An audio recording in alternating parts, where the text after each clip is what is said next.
What's up guys, my name is Matt. Today we're going over a tier list for my top streetwear brands. Let's get into the video. I got this idea from watching Seth Fowler when he was talking about his least favorite shoes of 2019. I thought it'd be kind of cool to mix it up with some stuff that I've been doing about like my favorite brands, my least favorite brands, and kind of putting it into like streetwear. So all of these will be streetwear brands. There might be some like more like high-end brands thrown in there. I kind of just based it off of what I was finding on Google, based off like typing in like top streetwear brands and going based off that. Now I just want to put a disclaimer that these are my own opinions, so this list might be different than yours, and I would actually love to see your guys' list in the comments below. And let me know what you guys think, and if you want to see more things like this with different like luxury brands, things like that. I know tier lists are all over YouTube, but I thought I'd add my own little taste to it. And let's get into the tier list. So I'm gonna start from the bottom. So we're gonna start with Vetements, and I'm gonna place it at a C for now. I don't really like Vetements all that much. I think they're a little overpriced, indeed, mainly for the price that they're at. I'll leave it at that. And let's go with Undefeated. I haven't really seen them do too much stuff with their like own logo in a while, but C. Hundreds. I feel like I kind of have to put them around the same as Undefeated. I feel like they kind of fit the same thing nowadays. Stussy, kind of the same thing. Stussy. I think it's Stussy. Comme des Garçons play. Man, I'm putting everything at C right now. I'm gonna put this one at a B. I actually really like the Comme des Garçons Play Edition Converse that are out. A lot of this clothes just probably won't fit me with that, but a lot of people love the Heartman, as I love to call it. And let's skip Rude for now, and let's go to Palace. Palace, I'm gonna put them at C as well. I haven't really seen them do too much. Nothing from the past collections they've kind of shown off has really intrigued me at all. There hasn't been one thing that I've been like, I need to go buy something from Palace, so we'll keep going. Go with Kith. I'm gonna put Kith at a B as well. I love a lot of the collaboration stuff, but I just don't have a yearning for Kith on a t-shirt personally. So, but B for me I think is solid. Let's go with Rude now. I'm gonna put Rude in A. I think that Rude in general has really hit off this year. I think they're really taking to heart what people really love about like different streetwear brands, kind of putting it into one. So I'm gonna put it here for now. I'm gonna skip Off-White. I'm gonna skip the big ones for the end. A Cold Wall. You know, I actually really love what a Cold Wall's been doing. Their Air Force collaboration was kind of meh, but I think overall I really love what a Cold Wall's doing overall with all their different collections and everything like that. Noah, I'm gonna place a C as well. Stuff I don't really care for it that much. Yeah, I'll put a C. Obey, I'm gonna put it a D. Been literally nothing from anything recent that has even piqued my interest, at least from these other brands.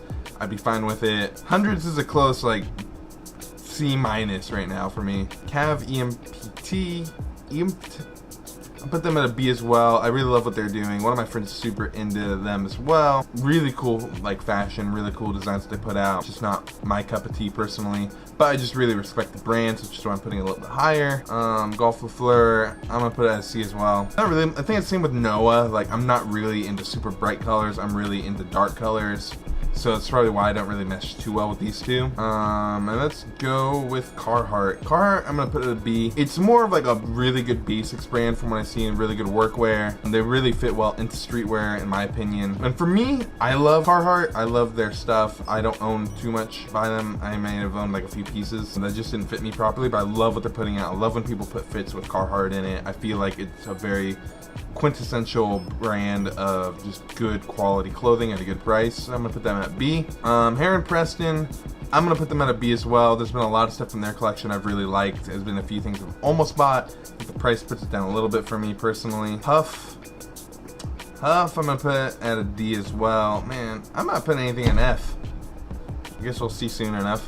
Huff for me too is that similar thing of I just would never own anything from them. Don't have a yearning to own anything from them. And oh man, we're reaching the end. Let's go with 10 Deep. 10 Deep, I'm gonna put them, even though you can't really tell. 10 Deep I actually really like some of the stuff they come out with. Some other stuff not as much. And I honestly don't think they're very like high priced compared to other brands.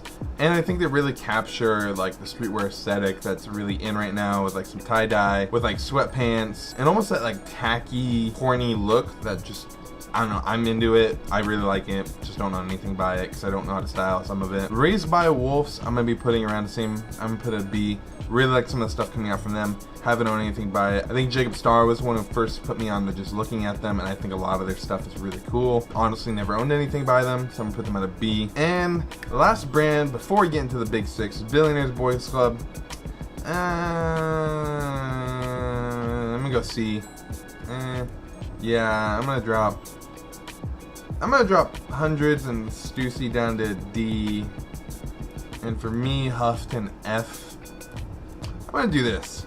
Just based off something that, like, what stuff I would wear personally, just these brands and the prices that they're at. For me, Billionaire Boys Club, I really like the Adidas collaboration that Pharrell's been doing. Most Billionaire Boys Club, I don't care to rock, honestly. But there are some items that I would rock. These other brands in D or F, honestly, I wouldn't rock it. So now we're gonna get into the probably most controversial parts of this video, besides like the smaller brands that I know some people are really passionate about. I'm gonna start with probably the easy one on my list, which is Adidas, and I'm gonna put them in A.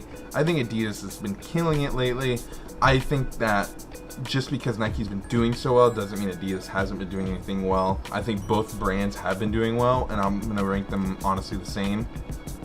They're just both been quintessential parts of streetwear lately. If I had to give a slight edge, I'd probably give it to Nike.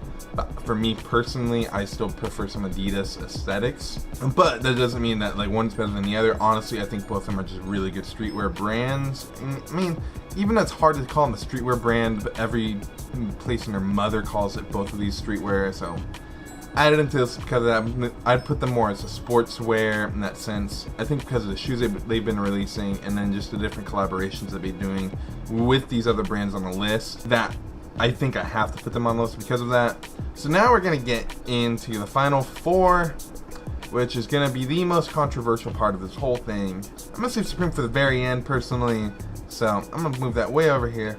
Let's go with Off-White. Off-White, I feel like right now is a B. For me, I think this is tough. Like, if I have to rank it with Off-White Nike, it's an A. If I rank it with it's just clothing, probably a B. Nah.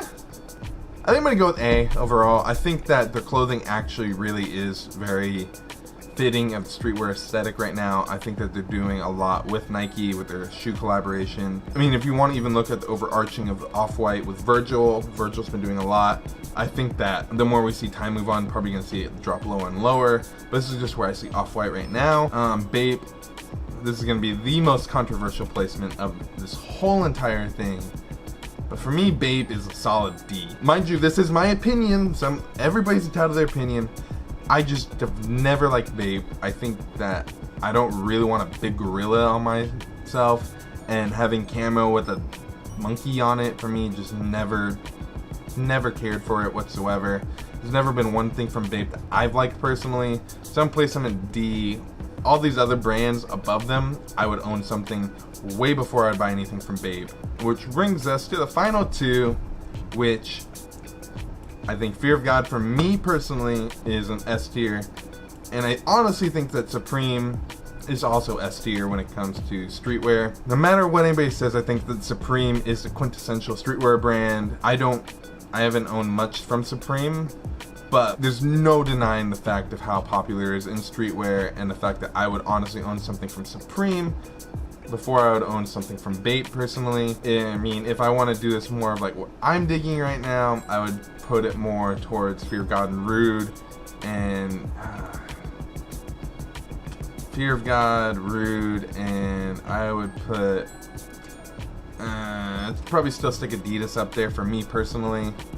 Maybe more like this if I'm going off personal preferences. So yeah, this is my tier list.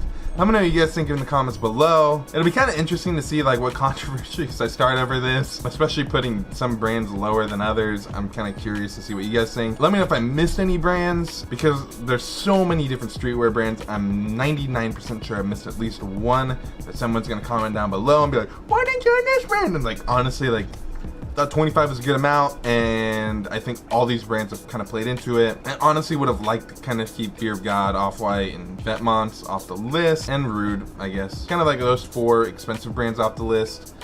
But whenever I looked up stuff, it was always like Fear of God, Rude, Off-White, and I'm like, I can't avoid them, honestly. And in all honesty, I feel like they're more streetwear brands at like luxury brand prices rather than luxury brands that kind of get put into streetwear. Yeah, let me know what you guys think in the comments below, and let me know if you want to see more videos like this. And like I end every single video here, please like, comment, and subscribe, and I will see you in the next video.